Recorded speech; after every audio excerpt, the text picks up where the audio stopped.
Okay, so we're assuming balanced growth. So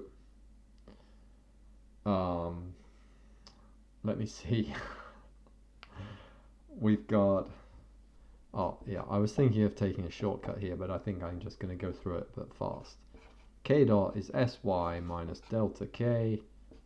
K dot over k is sy over k minus delta y dot over y equals k dot over k, and then from the Cobb-Douglas we have y dot over y is 1 minus alpha minus beta g, again no growth in L, that's just constant, plus alpha y dot over y, k dot over k, plus beta r dot over r, which is minus beta theta. Okay, and this is 1 minus alpha y dot over y, we can wipe that. Okay, so we've got 1 minus alpha y dot over y is 1 minus alpha minus beta g minus beta theta. Okay, so we have this, and we're in this social planned scenario here where the planner just releases r at a certain rate, or that changes over time at the rate theta. So theta is known, beta is known, g is known, it's all known, and we end up with y dot over y is 1 minus beta over 1 minus alpha g minus beta over 1 minus alpha theta. Okay, what can we say about the initial rate of resource consumption? We need to do that integral thing again, right?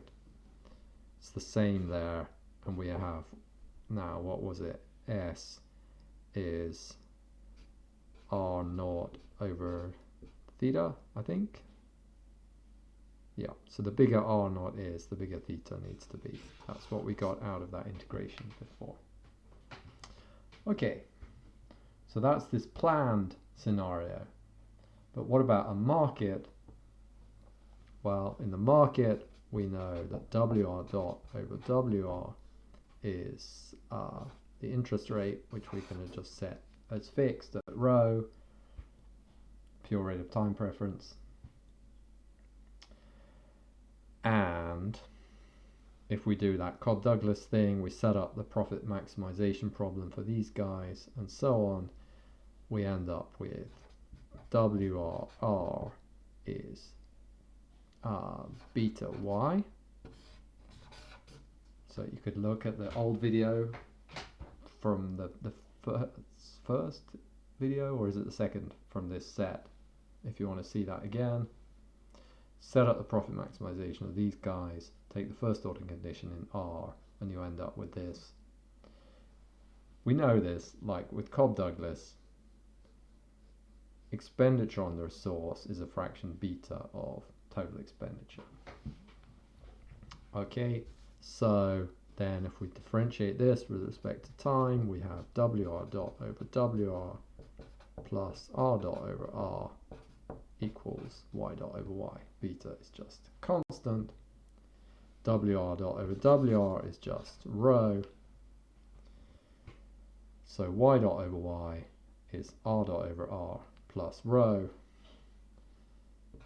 So Y dot over Y is R dot over R is minus theta, so that's rho minus theta.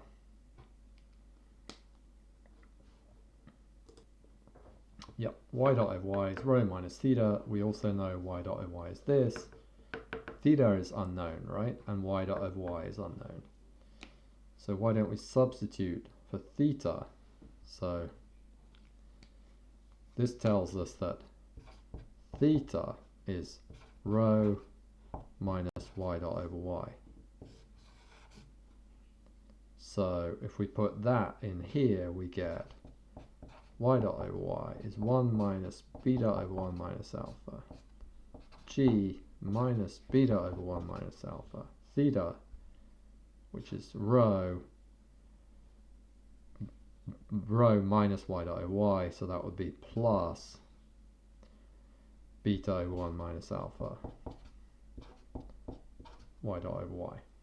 Okay, so now we take that over and we have y dot over y times 1 minus beta over 1 minus alpha equals 1 minus beta over 1 minus alpha g minus beta over 1 minus alpha rho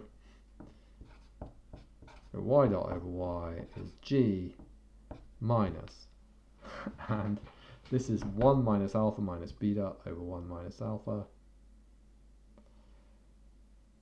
So when we multiply both sides by 1 minus alpha over 1 minus alpha minus beta, we get minus beta over 1 minus alpha minus beta rho. Okay, so the baseline growth rate is g, and then we have a penalty to growth, which depends on beta, the importance of the resource, and rho, the degree of impatience. If the resource is important and we're highly impatient, then that gives a big growth penalty. Okay, and this is kind of interesting, but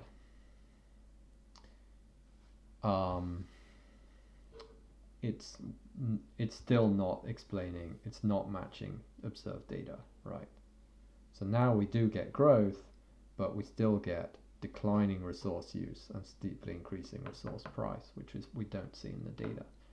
But maybe this tells us something about the distant future, and we'll come to that shortly.